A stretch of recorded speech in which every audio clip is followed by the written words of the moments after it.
أعوذ بالله من الشيطان الرجيم. بسم الله الرحمن الرحيم. إن الحمد لله نحمده ونستعينه ونستغفره ونعوذ بالله من شرور أنفسنا ومن سيئات أعمالنا. من يهده الله فهو المهتد ومن يضلل فلن تجد له وليا مرشدا. أشهد أن لا إله إلا الله ولي الصالحين، وأشهد أن محمدا عبده ورسوله صلى الله عليه وسلم. يا أيها الذين آمنوا اتقوا الله حق تقاته ولا تموتن إلا وأنتم مسلمون. يا أيها الذين آمنوا اتقوا الله وقولوا قولا سديدا يصلح لكم أعمالكم ويغفر لكم ذنوبكم،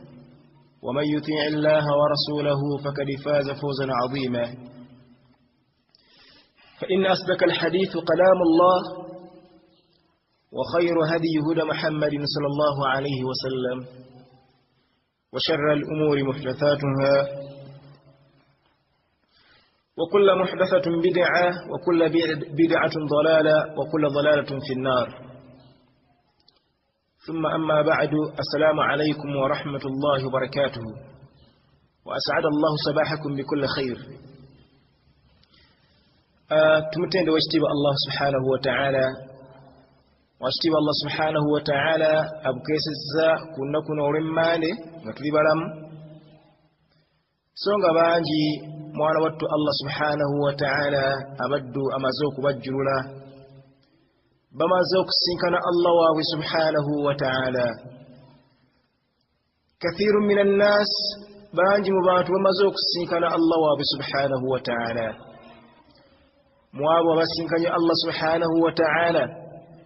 بانجي مبو باتو سنغا وكباب البي وبغغا مويباليا باتو سنغا وبغغا buba bulungi bwa face bayitiribwa bafudde abalungi bwa face bamaze okusinkana Allah. bwaba imani abatusinga obukkiriza eri Allah subhanahu wa ta'ala bamaze okumusinkana Allah. muganda wange gwampuliza mwenyinaze, muganda wange ali mu kirasi ya ffeno, okyaliwo. obulamu obwo obukozesezza, era obulamu obwo obulowoolezezza ku lwaki Allah bukuwadde, obukoleddemu Allah subhanahu wa ta'ala kikyayagala okubeera nga obukoleramu, oba wooli kuga nti nze wendi era nina kubaawo. Nedda, waliwo ensonga lwaki Allah subhanahu wa ta'ala akuleseewo. kikyakwagaza Allah akwagala kubeera nga omusinza, abange tusinze Allah subhanahu wa ta'ala. kuti omwoyo gwange neje mmwe bannanga ab'ebitiibwa okubeera nga ti Allah subhanahu wa ta'ala mukakafu okumutya Allah subhanahu wa ta'ala. bannange tugenda okumusinkana Allah kubanga la buddan, tewaliwo kubuusabuusa, la shakka fihi, temuliimu kubuusabuusa waddaakatini tujja kufa, temuli kubuusabuusa waddaakatini tujja kusinkana Allah waffe subhanahu wa ta'ala. Allah tugenda mumusinkana essaawa yonna, in ajilan aw ajalan, kiri maaso kaawo bakati n'essaawa zino osobola okumusinkana Allah subhanahu wa ta'ala. buli omu ataagenda mu ŋŋenda ye biinzaari wa biduuni sabaka inzaari, olwo bagenda n'okutiisibwa. sajja abadde atambula akapikipiki kakamukuba, Allah n'amujjulira awo. sajja yeebase mulamu, kugenda okukera ku makyanga mufu, mutya. wa biduuni sabaka inzaari, waliwo abamala emyaka n'emyaka, ali abo emyaka 7 mulwadde, bwafa temwewuunya. n'olwekyo embeera eyo ffenna tugenda kusinkana Allah subhanahu wa ta'ala. naye Allah ogenze otya gy'ali, watazawadu, bannange twesibire entanda.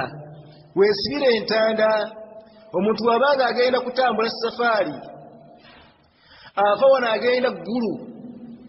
agamba kateekemu ak'okulya mu nsawo muno.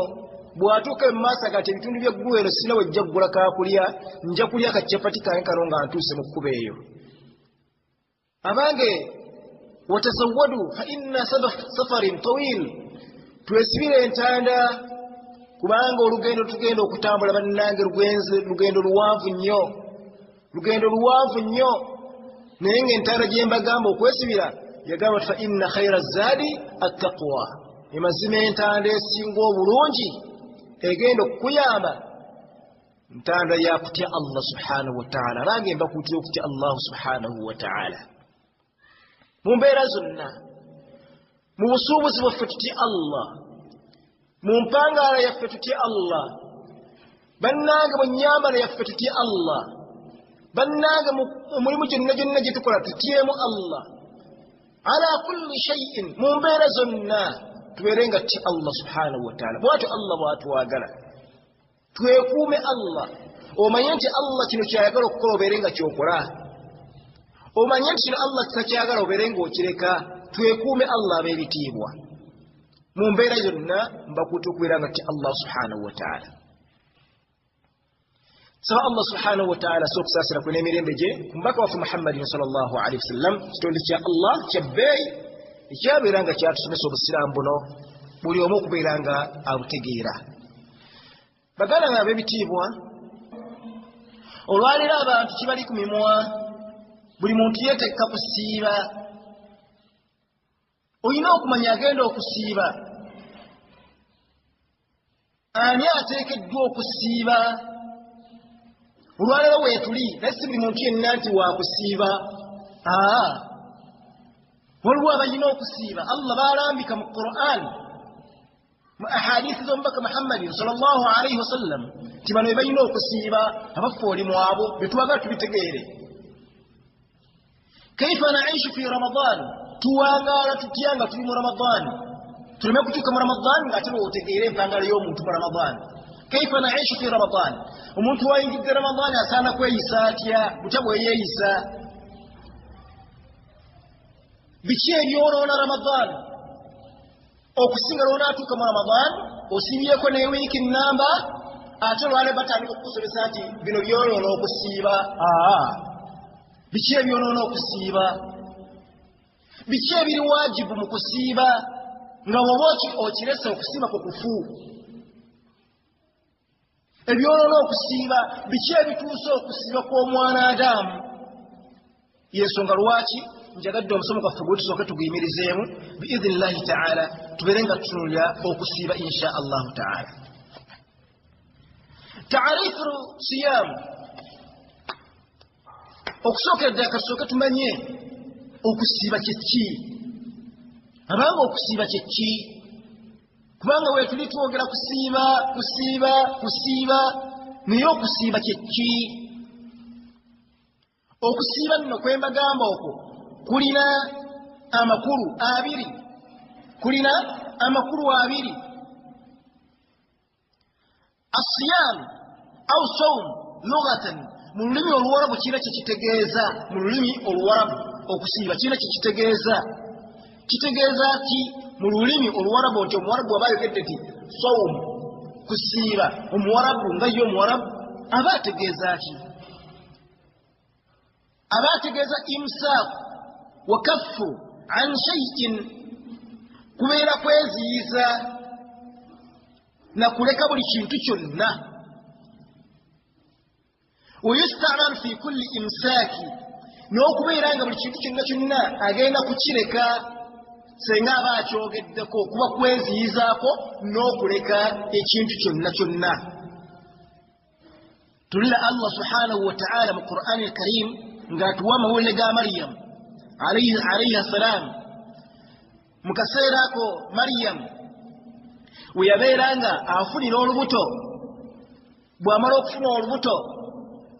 n'azaala omwana naye bw'amala okuzaala omwana ebigambo byali bingi nnyo nibabeera nti bamubuuza batandika omubuuza nti wazadde otya omwana wazadde otya omwana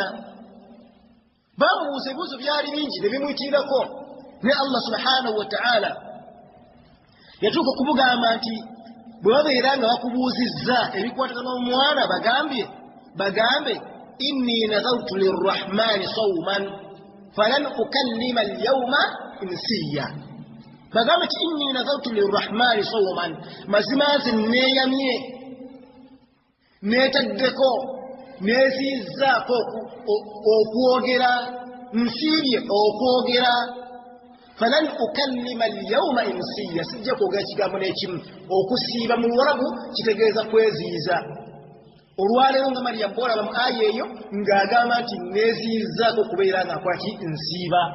bw'atyo bw'okiri kino gamba nti nsiibye okulya ennyama ng'abakaafiri ebakola aba asiibye okulya ki ennyama aba asiibye okusiiba okwo nsiibye okutambula okugenda mu kibuga nsiibye okwambala engatto kusiiba mu lulimi olwalwo kitegeeza okweziiza ekintu kyonna gwe kennyini okubeera ng'okyeteekako oba okukireka mu Luwarabu kitegeeza kola kiri kusiiba okwo si kwe njagala tutunuulire amma fi shar'a ate mu mateeka okusiiba kye ki al imsaaku an muftiratin kwe kweziizaako kwebyo byonna byonna ebisiibulula kwe kweziizaako ebyo byonna ebisiibulula nga ki anil akli okulya washurb n'okunywa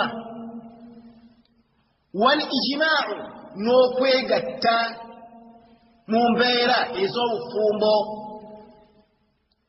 tegeera fi shar'a okusiiba kwe kubeera nga weeziiza anil akli okulya washurb okunywa wal ijmaa'u n'okugenda mu mbeera z'obufumbo min tuluu'i al-fajr okuva al-fajiri lwevaayo ila ghurubi shamsi okutuusa enjuba lweneegwa ma'a niyyatu naye enniya eyo ta'abbudu lillahi ta'ala nga yogendereddemu kusinza Allah subhanahu wa ta'ala kikiyitibwa okusiiba fi shar'a okweziyiza okulya okunywa n'okubeera mu mbeera z'obufumbo okuva enjuba okuva al-fajr as-sadiq lwevaayo okutuusa ddala enjuba lwenaagwa naye ng'ekyo lwaki okikola binniyati ta'abbudi lillahi subhanahu wa ta'ala ng'ekigenderwakyo ogendeddemu kusinza Allah subhanahu wa ta'ala fi shar'a kyekitegeeza okusiiba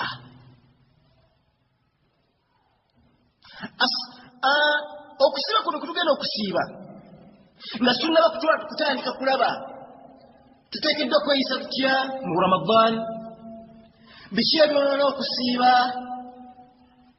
biki ebituusa okusiiba kw'omwana Adamu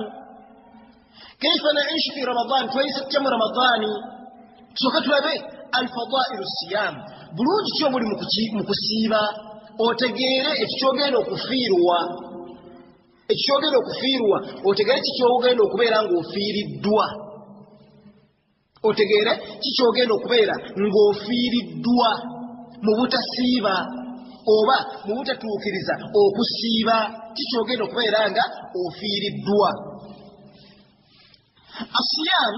okusiiba min a'zami at-ta'at allati yuqarribu biha ila Allah subhanahu wa ta'ala okusiiba kwe kugondera Allah subhanahu wa ta'ala kyagumizibwa nnyo okusiiba kwe kugonda okuyitiridde nnyo eri Allah subhanahu wa ta'ala omuntu bw'asiiba abeera mugonvu nnyo eri Allah subhanahu wa ta'ala era okusiiba okwo kumusembeza nnyo omwana Adamu eri Allah subhanahu wa ta'ala wa yusaabu al-mu'min alayhi thawaban la hududa la era omuntu asiibye afuna empeera nnyingi nnyo omukkiriza oyo thawaban empeera zafuna la hududa lahu tezibalika omuntu nasiibye ekyo kyafuna tekibalika maaso kw'ekitiibwa Allah subhanahu wa ta'ala wabihi tughfaru dhunubu mutaqaddiman era okusiiba okwo omuntu aba asiibye asonyiyibwa amazambi agakulembera ge yasooka okukola ki okukola Allah agakola atya agakusonyiwa obujulizi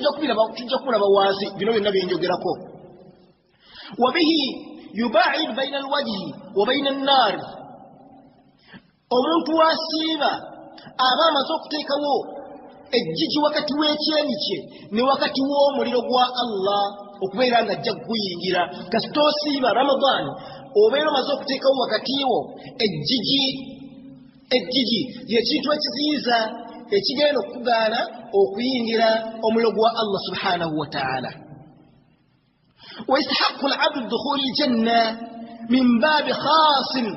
أعد للصائمين. إذا omuntu asiiba aba amaze okukakasibwako okuyingira ejjana, naye ng'ejjana eyo agenda kuyita na mu mulyango, omulyango ogwo nga gugwateekebwateekebwa bantu basiibe bokka be bagenda okukola ki, okubeera nga baguyitamu. obwonna bulungi bwa Ramadani oba bulungi bwa kusiiba. وبه يفرح العبد عند لقاء ربه. omuntu asiiba agenda kubeera musanyufu nnyo. ekyo kirungi okubeera musanyufu mu kaseera w'ogenda okusinkanira Allah subhanahu wa ta'ala. abantu bagenda kubeera nga ebyenyi byabwe abasinga obungi nga banakuwavu, abalala nga bakaaba, abalala nga ebyenyi byabwe beekabye. naye omuntu asiiba yufrahu agenda kubeera wassanyu, agenda kubeera musanyufu mu kaseera w'agenda okusinkanira Allah subhanahu wa ta'ala. hadisi tugenda okusooka okulaba ya Abi Hurayra radiyallahu anhu. Abi Hurayra abeera nga ategeeza anna Rasulullah sallallahu alayhi wa sallam, mwasema mbaka wa Allah subhanahu wa ta'ala yagamba ina hadithi al-Qudus, agamba nti qala Allahu azza wa jalla, Allah subhanahu wa ta'ala yennyini agamba كل عمل ابن آدم له، كل عمل ابن آدم له. buli mulimu gwonna ogukolebwa omuntu gugwe, buli mulimu gwonna ogukolebwa omuntu gugwe. n'agamba ti illa siyam, okujjako okukola ki, okusiiba. fa innahu li, mazima okusiiba kwange, wa ana ajzi bihi, nze mmanyi omuntu asiibye kiki ngenda mumusasula. teriyo amanyi mpeera ya muntu asiibye okuleka Allah yekka. obwo bulungi ogenda busangawa. tweteeketeeka okusiiba. teriyo muntu yenna amanyi bulungi buli mu kusiiba. tumanyiiko ekintu kimu kyokka, Allah subhanahu wa ta'ala kyagamba nti mbateekedde omulyango okutibwa Ar-Rayyan. Allah kyagamba nti buli mulimu gwonna ogukolebwa omwana Adamu gugwe, illa sawm, okuleka okukola ki, okusiiba. fa innahu li, okusiiba kwange, wa ana ajzi bihi. akantu ako kukagamba nti wa ana ajzi bihi, nze mmanyi kyengenda okumukolera omuntu akoze ki, asiibye. kitwale nti olina akaana kewaka, akaana ne kakusobya n'okagamba nga kakomyewo, obudde bwe bunaaziba Fatima ggwe, obudde bwe bunaaziba nze mmanyi kyengenda okukola. obweraliikirivu obubeeraawo ate wallahi abeera akimanyi, ate era abeera ajja kukikola. Allah atugambye nti okusiiba kwange, wa ana ajizi bihi, nze mmanyi kyengenda okuwa omuntu akoze atya, asiibye. naye ti wasiyaamu, ate okusiiba kuno kwe tugenda okusiiba, junna, ngabo kyeki, ekutaasa. abaali balabyeko ku balwanyi b'entalo, abeera n'ekitala, abeera n'effumu, naye atayina engabo gyakwata. oli bw'akasuka effumu okubeera ng'ali mufumita, ateekawo ngabo eyo, effumu ekyo lisobola kuyitamu kubeera nga likutuuka ku mbiri. n'ekyo okusiiba ngabo egenda okukutaasa azabu za Allah, gy'ogenda okuteekawo booti ku jahannamu nga tesobola kuba ngabo eyo, gy'ogenda okuteeka ku azabu za Allah nga tesobola kubeera nga zikutuukako. as-sawmu junna, okusiiba ki, ngabo. tulaba obulungi buno bonna bonna, tusooke tuwagale mu mitima gyaffe, tutegeere ffe abatagenda kusiiba kiki tugenda okufiirwa. mutuwonawo tusiibye kiki ogenda okufiirwa. tutandika okusomesa obulungi obulimu, tutandika okusomesa owangaala otya mu kusiiba ng'omanyi kyogenda okufuna. Allah agenda maaso ng'agamba fa idha kana yawmu sawm, olunaku lw'okusiiba bwe lutuukanga,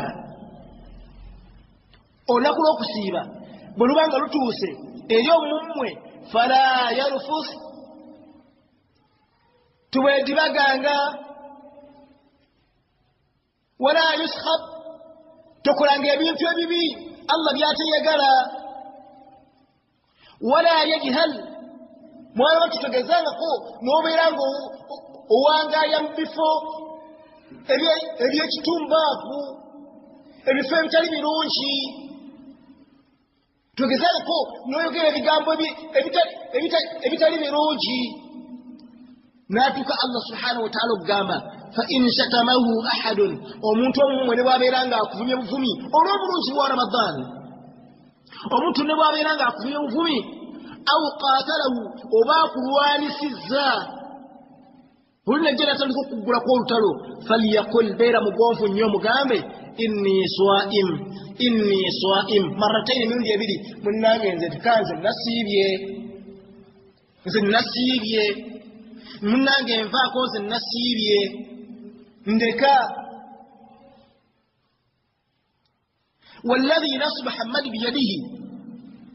agamba nti ndayira Allah subhanahu wa ta'ala mbaka tugamba nti ndayira Allah awaniridde omwoyo gwange mu ngalo ze yagamba nti la khulufu fammi saim akawoowo akaloosa akava mu mumwa gw'omuntu eyasiibye akawoowo akaloosa akava mu mumwa gw'omuntu eyasiibye atyabu inda Allah kawunya eri Allah subhanahu wa ta'ala yawmul qiyamah kulakulu ya qiyama min rihil miski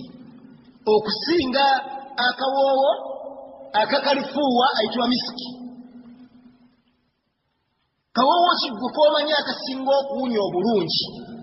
naye akawoowo omukka oguva mu kamwa k'omuntu eyasiibye mu maaso g'ekitiibwa Allah subhanahu wa ta'ala ku yawmul qiyama yagamba nti atyabu inda Allahi min rihil miski kawunya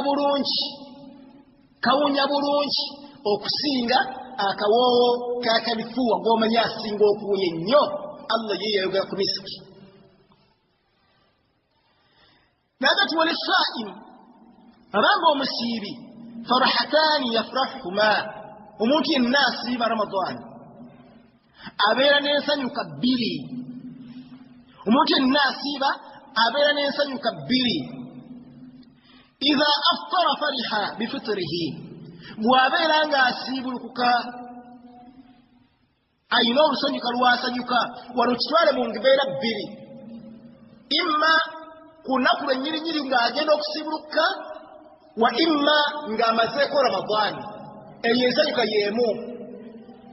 omuntu asobola okusanyuka mu kaseera k'okusiibuluka enjala ebadde emuluma obudde butuuse obw'okusiibuluka buli muntu yenna omutunuulira masha Allah tabarakallah nga musanyufu oba abantu okubeera nga basiibye Ramadan namba nnaku 29 oba 3 ziweddeko batuuse ku Eid abantu bonna babeera basanyufu walisaim farahatani omusiibi abeera n'ensanyuka bbiri olusanyuka lw'okusiibuluka imma koola olunaku lw'aba asiibulukuse oba oluvannyuma lw'okumalako Ramadan olusanyuka lumu olusanyuka olwokubiri wa idha lakiya rabbahu fariha bisawmihi era bagenda kubeera basanyufu nnyo nga basinkanye Allah waabwe subhanahu wa ta'ala abantu abasiiba bagenda kubeera basanyufu nnyo Allah subhanahu wa ta'ala jukira mabega atugambye nti wa ana ajizi bihi nze mmanyi Allah yamanyi empeera gyagenda okuwa abantu abasiibye kyagamba nti wa idha lakiya rabbahu omuntu alibeera ng'asiibye asiiba agenda kubeera musanyufu nnyo mu kaseera ako ng'asinkanyani Allah subhanahu wa ta'ala hadithi endala gye tusobola okutunulako ya Abi Hurairata radiyallahu anhu yagaa man sama ramadana omuntu yenna asiiba Ramadan imanan ngakkiza Allah subhanahu wa ta'ala wahtisaban ng'era akasaddala Allah ajja kumubala ajja kutuuka mu maaso g'ekitiibwa Allah yagamba nti ghufira lahu ma taqaddama min dhanbihi omuddu oyo Allah subhanahu wa ta'ala amusonyiwa amazambi geyakulembeza okukola Allah akola atya agamusonyiwa lwaki lwakusiiba Ramadan naye nga mu kusiiba Ramadan okwo osuubira Allah osibye kulwa Allah atengo osubira Allah subhanahu wa ta'ala ajja kubala era ajja kuwa mwempeera Allah subhanahu wa ta'ala akusonyiwa amazambi giwasooka okubeeranga okola abange tusiibe omwezi gwa Ramadan senga gunaaba gutuuse ne gutusangawo nga tuli mu bantu abasobola okubeeranga bagusiiba. Hadithi ya Abi Sa'id Khudri agamba nti Omubaka sallallahu alaihi wasallam yagamba la yasumu abdu yawman omuntu tasobola kusiiba lunaku fi sabilillah mukubo lya Allah subhanahu wa ta'ala illa ba'ada Allah bidhalik yawman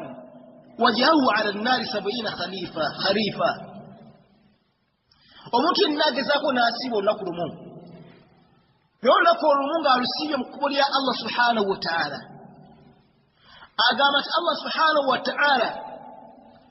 amutera wakati we ni wakati w'omuliro 70 kharifan ekigero kiringa kya myaka nga 7 amuterawo wakati we ebbanga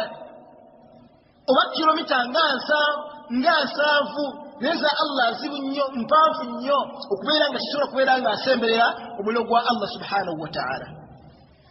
Kusiba nange tubeerenga bwe kuba kutuuse tukusiibe yensonga lwaki tusoose kutunula bintu bino tutegeere omuntu agenda okusiba agenda kufaanagana atya ofaanagane bw'otyo ng'otegera ki ky'ogenda okufuna biki ebyonoona okusiiba osobola okubeera ng'obyewala. Hadithi ya Sahal ibn Sa'di agamba ati Nabi sallallahu alayhi wasallam yagamba inna fil janna mujjana twasibulako dda yagamba nti baaban mulimu omulyango yuqaalu lahu rayyan guyitibwa rayyan naye ng'omulyango ogwo guyitibwa rayyan yagamba Omubaka Muhammadin sallallahu alayhi wasallam la yadkhulu minhu as-sa'imun abasiibi bagenda okuguyingiramu bokka yawmul qiyama kunaku lwaki lw'enkomerero yagamba nti la yadkhulu minhu ahadan ghayruhum teri yagenda kuguyingiramu okuleka kwabo bokka abakola kya abasiibye era bagenda kukoolebwa bagambe nti aina as-sa'imun baluwa abasiiba fayaqumuuna bayeerenga bayimirira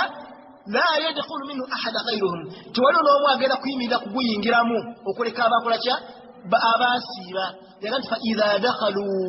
bwe balimala okuyingira ogule gubeerenga guggalwa falam yadkhulu minhu ahadan talina omu mulala agenda kukola ki kubeera nga ayingiramu. Abange tubeerenga tweteekateeka olw'okusiiba wasiyaamu okusiiba kuno kwe tugenda okusiiba madarasatun tubeerenga tukimanyi nti somero hulqiyatil kibr erigenda okubeera nga tufunamu ebintu bingi omukkiriza tukibayete Ramadani gwe tugenda okuyingiramu somero naye nga somero eryo tugenda kuyigiramu ebintu bingi nga ki jihaadu nafsi okubeera nga tulwanagana n'emitima gyaffe omuddu nga bw'obeera mu Ramadan n'obeerako ebintu bingi by'olwanisa ng'olwanisa nafsi yo okubeera nga ebintu ebyo tobikola jihaadu nafsi somero senga oba ofudde mu Ramadan osigale ng'okyasobola okulwanisa nafsi yo. wa muqawamatu al-ahwa mulimu okubeera nga tulwanisa emyoyo gyaffe okukola nga bw'olaba tibaa'ul hawa okulwanisa emyoyo gyaffe okukola nga bw'olaba ebitulirwanisa mu Ramadan n'oluvannyuma lwa Ramadan yakyavudalita essomero wannizaa'aati shaitan allati qad tawiya lahu okubeera nga bw'olaba nti bwe tubeera mu Ramadan shaitaani bw'ebanga egezaako kutawaanya ogirwanisa nnyo kyatuwaagala tubeere mu ssomero nno n'oluvannyuma n'okuva mu ssomero nerya Ramadan bwetyo tubeere nga tufanagana وتعود بها الإنسان خلق البصر مسلم منه من رمضان تيجي رمو كويرا تفنا empisa ennungi nga asabur okubeera nga tufunamu obugumiikiriza okubeera nga mu ssomero muno tufuniramu okubeera nga tweziyizaako okubeera nga tutunula ala ma harama Allah ngabo bera mu Ramadan no beranga weziza kutula kwebyo nebinne bil haram ebyazizibwa Allah subhanahu wa ta'ala tuli musso tugera kuyingira somero n'oluvanyuma lw'okulivaamu tubeerenga bwetufaanagana essomero nno Ramadani mwe tugenda okuyingiramu y'essomero erizaawo mwe tubeera nalyo ukhuwatul islam obwasseruganda bw'obusiraamu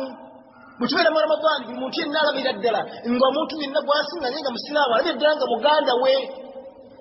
essomero nno tugenda okuyingiramu tuyigiramu ekyo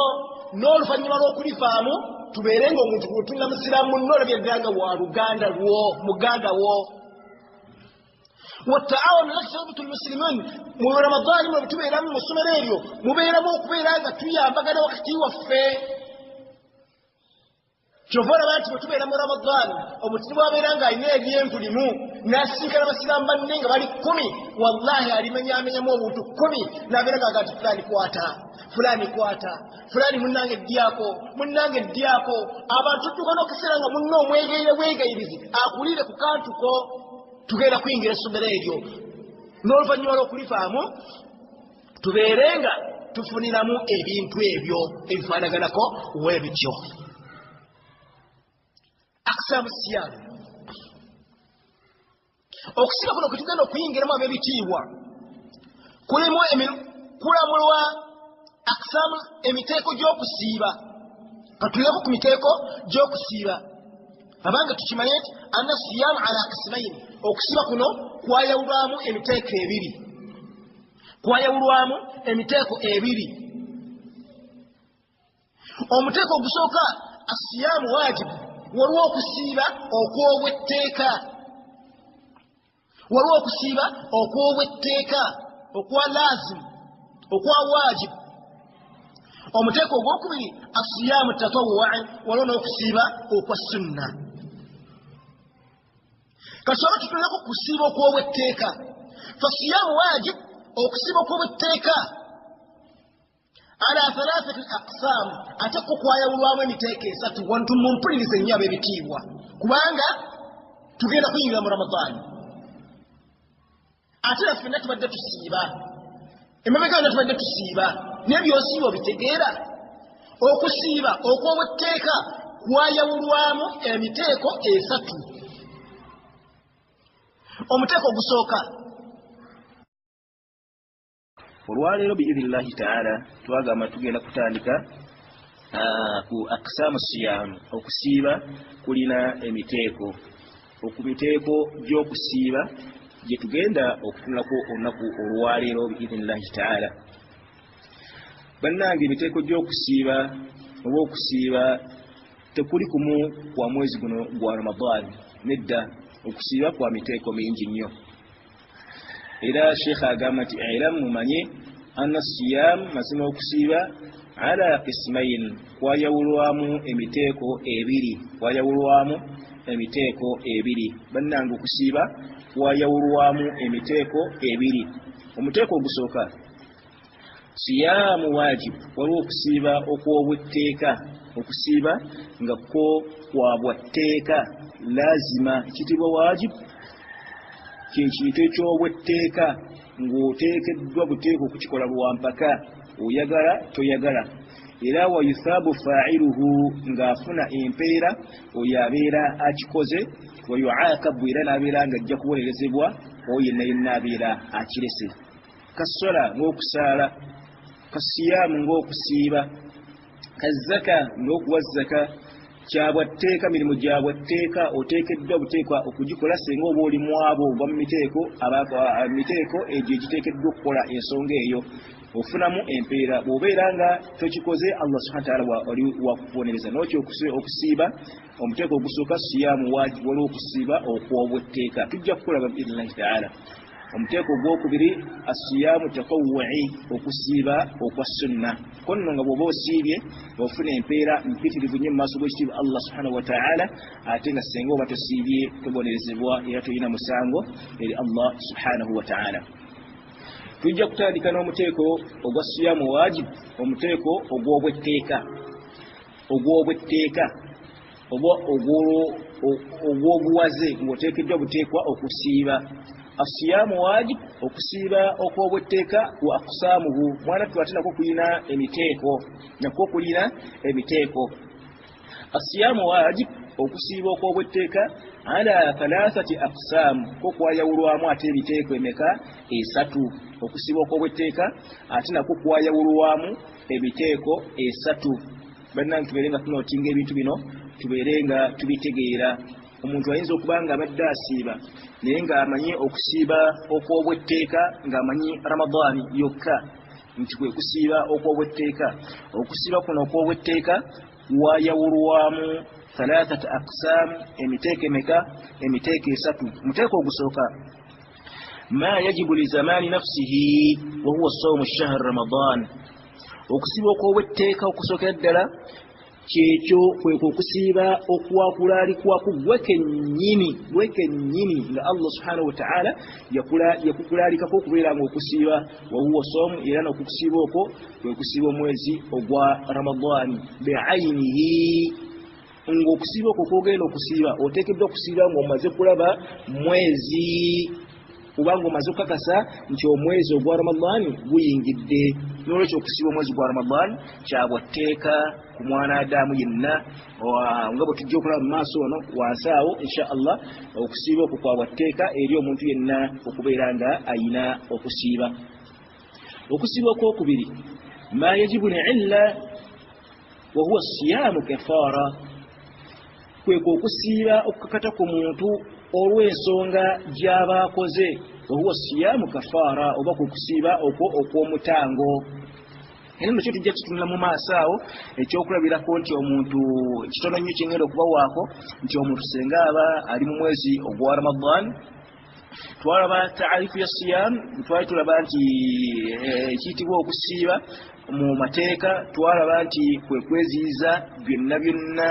ebisiibulula okuva fajiri lwevaayo okutuusa ddala enjuba lwegwa mu ebyo ebisibulula mwe muli okubeera ng'omuntu omusajja oba omukyala abafumbo babeera mu mbeera zaabwe ez'obufumbo mu biseera eby'emisana fajiri imaze okuva mumaze okusala subihi mulima Ramadan n'ogamba mukyala nti mama fulani sooka ojje n'omugebyako ekikolwa kimukola mu bikolwa byaki eby'obufumbo olwo nno olunaku lwo lubeera lwolonesa olwo ate ojja kubeera ng'owa omutango gwowa omubaka alayhi salatu wassalamu yasomesa yagamba nti shaharaini mutatabi'aini n'ebirala bingi naye tuli ku kusiiba yagamba nti osiiba shaharaini mutatabi'aini okuliwa olunaku olwo lw'okoleddemu ekikolwa ekyo Ramadani yesobola okubeera nga nnamu osiiba shaharaini emyezi ebiri mutatabi'aini nga giddiringanye nga toliddeemu wadde olunaku bw'osiiba ennaku 49 n'olyamu lumu n'omalayo ennaku ezo 6 obeera nga nedda obeera oyonoonye olina kusiiba shaharain myezi ebiri mutatabi'aini nga gikoze gitya nga giddinganye kati okusiiba okwo okuliwo okw'omutango waliwo okusiiba okw'omutango w'omutwalayidde n'atatuukiriza kungi tujja kubira wano mu maaso insha Allah ta'ala kati okusiiba okwokuwa omutango kwabwatteeka kasobeera ng'ogenda kuwa mutango ensonga eyokubiri oba omuteeko ogwokubiri oguli wajib ma yajibu liijabi linsan dhalika ala nafsihi wa huwa siyamu an-nadhr kubeera ng'omuntu aye mwennyini yakwetaddeko ku mubiri gwe oba ku mwoyo gwe kenyini n'okyeteekako ng'okusiiba kwetema enadhiri nogati Allah subhanahu wa ta'ala singa anaaba mpadde mu butuufu badde Allah akuwa abaana balenzi beereere nogati Allah subhanahu wa ta'ala singa anampa omwana omuwala nja kusiiba ennaku 3 okusiiba okwo kubeera kwabwatteeka nga boolaba Ibrahim alayhi salatu wassalam Ibrahim nabbi wa Allah subhanahu wa ta'ala yawangala ebbanga n'atuuka okukaddiwa nga tayina mwana n'agamba ti Allah singa alimpa omwana nja kumusala Allah singa alimpa omwana nja kumusala yeetema enadhiri era Allah subhanahu wa ta'ala bwe yamuwa omwana Ismaila namugamba ti awfi nadhirika tuukiriza enadhiri giweetima okusasula ebbanja eryo ng'oba lya kintu kirala oba lyakusiiba kubeera kufuuse kwabwatteeka naddala Allah subhanahu wa ta'ala kasita abeera ng'akuwadde ensonga eyo giwa musaba baganda magama ebitiibwa tugambye nti okusiiba okw'obwetteeka okwa wajib kwayawulwamu emiteeko esatu. Omuteeko ogusooka tugambe kusiiba shahru Ramadan, omwezi gwa Ramadan gwabwatteeka okubeera ng'ogusiiba. Okusiiba okwokubiri kwa kafaara okwokuwa omutango, n'okusiiba okwokusatu kukibayita asiyamu nadhir, okusiiba okwokwetema enadhiri, okwokenyininyini gwe kuweeteekako nti singa nnaba nfunye kino nja kubeera nga nsiiba insha Allahu ta'ala. وهذان قسمان okusiiba kuno okw'emiteeko ebiri asiyamu kafaara wa nadhir okw'omutango n'okweketema enadhiri tujja kukutunulako mu maaso awo insha Allah kimu ku kimu mu kitabo kyaffe kino biidhnillahi ta'ala. Naye kasooka tutunule asiyamu Ramadan, okusiiba omwezi ogwa Ramadan, okusiiba okw'obwetteeka okusiiba omwezi ogwa Ramadan. Okulamula ku kusiiba omwezi gwa Ramadan. Siyamu Ramadan, okusiiba omwezi gwa Ramadan wajibun, bannange kyabwatteeka. Okusiiba Ramadan kyabwatteeka ala kulli muslimin, ku buli musiraamu yenna. Okusiiba omwezi gwa Ramadan kyabwatteeka ala kulli muslimin, ku buli musiraamu yenna, balighin, kasitabeeranga mukulu, aqilin, ng'alina amagezi agategeera, sahihin, nga mulamu si mulwadde. Ekisooka ddala oteekeddwa okubeera ng'oli musiraamu. Atali musiraamu atatoolanga shahaada ne bw'anaasiiba emyezi 10 naye nga talina shahaada, okusiiba kwe si kutuufu. Kifaanagana nga ffe abasiraamu, omusiraamu n'omusiŋŋaana ng'alina mukwano gwe nga si musiraamu, naye Ramadani bw'etuuka n'amugaa ati munnange nnyenda kukusiibirako. Ate mwanattu n'asiibira ddala n'okwera n'atalya okuva ku makya, era naye n'asiibuka nga gwe bw'osiibulukira. Okusiiba okwo kwasiibye talinaamu mpeera. Era tolowooza nti akusiibiddeko ojja kufunamu empeera, naye talinaamu mpeera. Balighin, oteekeddwa ng'asiiba muntu mukulu. Ekyo ky'ensonga eya baaligha ey'obukulu tujja kugirwako mu maaso awo. Ojja kubuuza, waliwo agenda okubuuza ekibuuzo kati omwana omuto tasiiba, tubagaana okusiiba? Nedda, mubaleke basiibe, tujja kutunulako mu maaso awo. Aqilin, ateekeddwa okuba ng'alina amagezi agategeera, ng'otegeera bulungi, omutwe teguliko kikyamu, omugwedda tasiiba, oteekeddwa okubeera ng'otegeera. Sahihin, ng'oli mulamu, toyina bulwadde. Waliwo obulwadde era busobola okukusiibya, waliwo n'obulwadde butasobola kukusiibya. Tujja biraba mu maaso awo. Muqiimun, ng'oli mutuuze, toli mutambuze, toli mu lugendo. Sajja ava wano agenda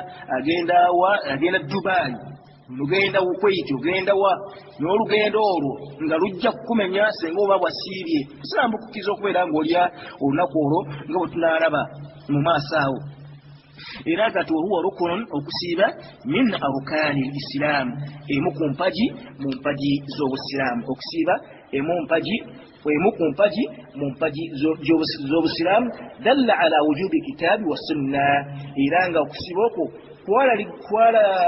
kwalambikibwa bulungi nnyo mu Qur'ani al-Karim ne mu sunna z'omubaka Muhammadin sallallahu alaihi wasallam wa ijma'i al-umma, n'abamanyi abasinga bulungi bonna bakwegattako nti okusiiba mpagi mu busiraamu era kwabwatteeka, tuteekeddwa okubeera nga tusiiba. Obujulizi ku nsonga eyo, Allah subhanahu wa ta'ala yatugamba mu surati al-Baqara aya 183. أعوذ بالله من الشيطان الرجيم. يا أيها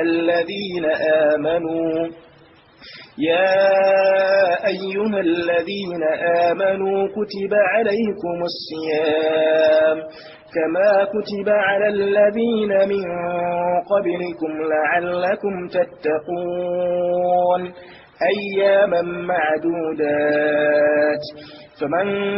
كان منكم مريضا أو على سفر فعدة من أيام أخر وعلى الذين يطيقونه فدية طعام مسكين فمن تطوع خيرا فهو خير له وأن تصوموا خير لكم إن كنتم تعلمون شهر رمضان الذي أنزل فيه القرآن هدى للناس وبينات من الهدى والفرقان فمن شهد منكم الشهر فليصمه ومن كان مريضا أو على سفر فعدة من أيام أخر يريد الله بكم اليسر ولا يريد بكم العسر ولتكملوا عدة ولتكبروا الله على ما هداكم ولعلكم تشكرون. صدق الله العظيم. الله سبحانه وتعالى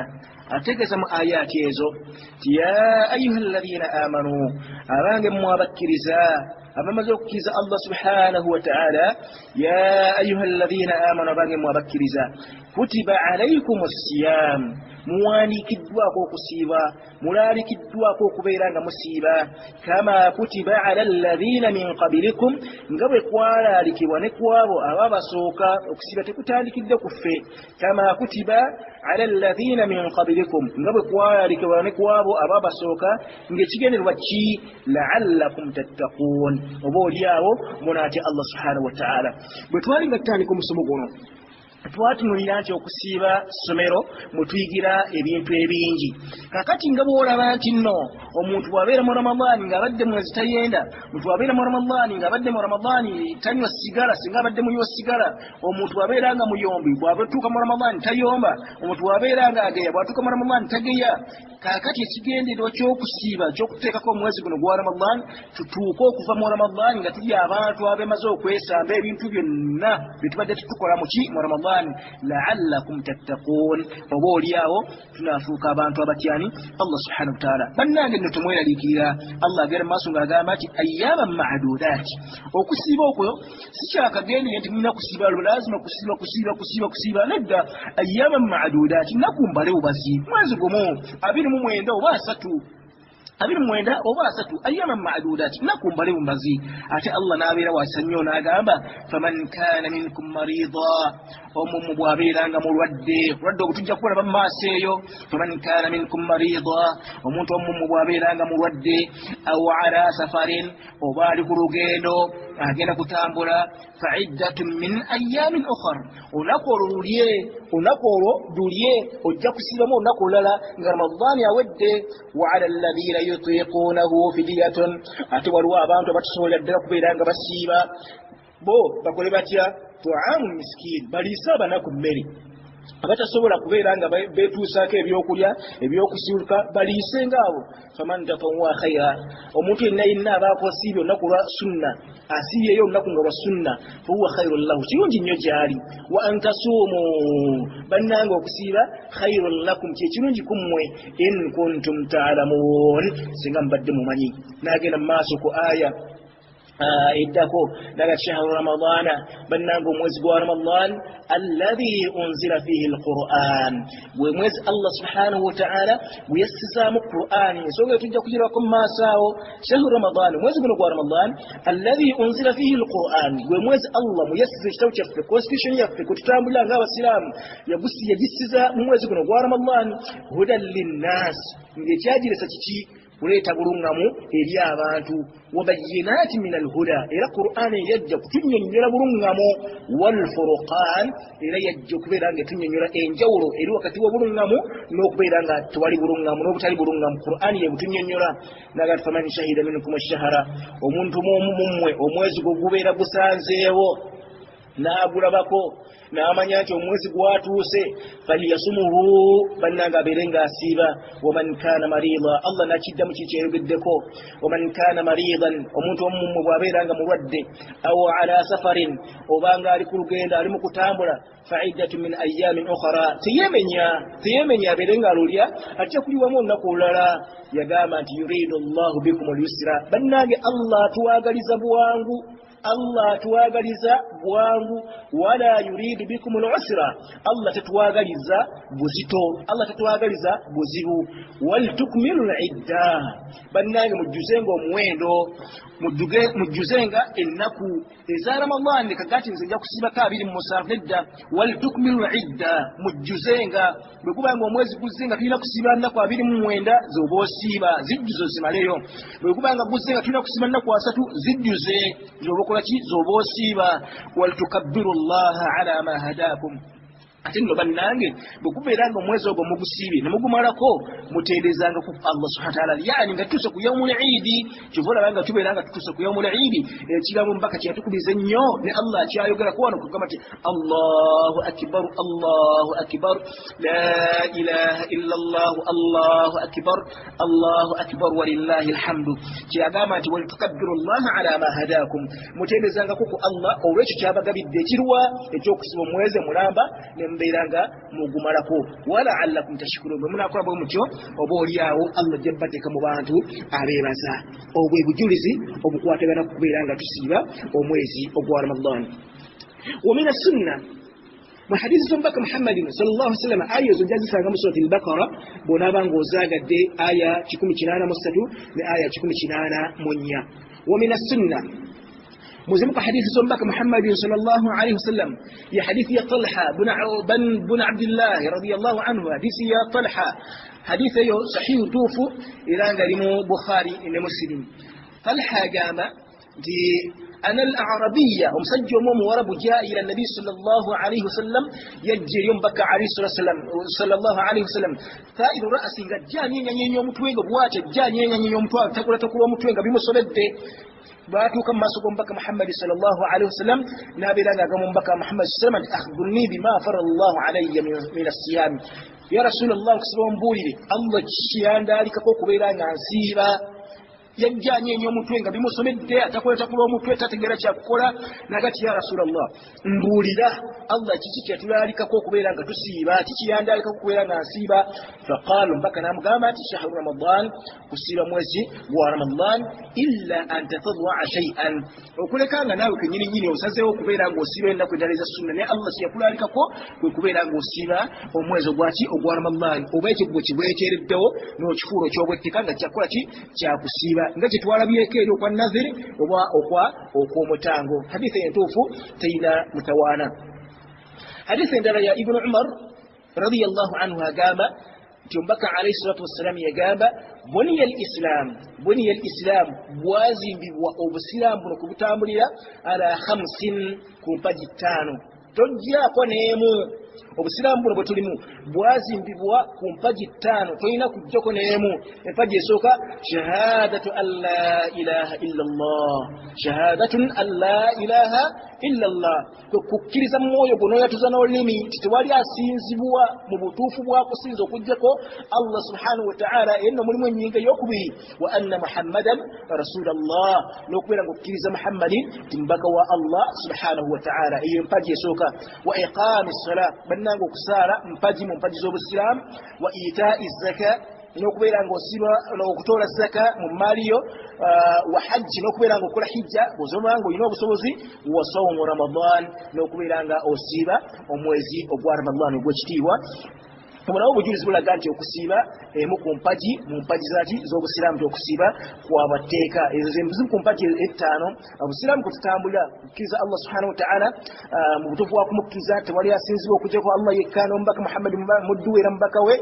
n'okubeera nga bannange tusaala eswala zino 5 subhi paka ku isha n'okubeera nga tutola ku maali zaffe ne tuwaayo eri abanaku senga emaali ziba zituuse okubeera nga ziwaayo n'okubeera nga tukola hijja eri abo abalina obusobozi n'okusiiba omwezi ogwa Ramadan. hadithi endala eyokusatu ya hadithi ya Jibril al-mashhur emanyiddwa bulungi empanvuko. Jibril yajjira mu maaso g'omubaka Muhammad sallallahu alayhi wasallam nebeera nga era ebibuuzo byamubuuza naye mu bibuuzo byamubuuza mal islam obusiraamu kyeki mbaka we yagiddiramu yagati al islam an ta'buda allaha obusiraamu kitibwa obusiraamu kwe kusinza Allah subhanahu wa ta'ala wala tushriku bihi n'okubeera nga tumugattako Allah subhanahu wa ta'ala wa tuqimu as-salaa n'okubeera nga uyimirizaawo essala 5 okuva ku subhi paka ku isha ate mu biseera byazo wa tu'ti zaka n'okubeera nga owa zaka al-mafruuda zaka eyakulaalikwako watasumu Ramadan n'okubeera nga okola otya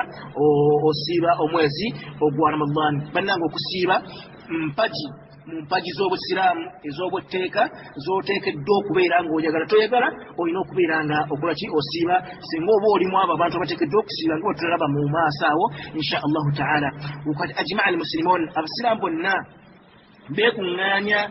abasiraamu bonna abamanyi beekuŋŋaanya ala anna sawmun mazima okusiiba abamanyi beekuŋŋaanya ne bakakasa nti mazima ddala okusiiba rukunun min arkaani isiraamu mpaji mu mpaji z'obusiraamu almaaluma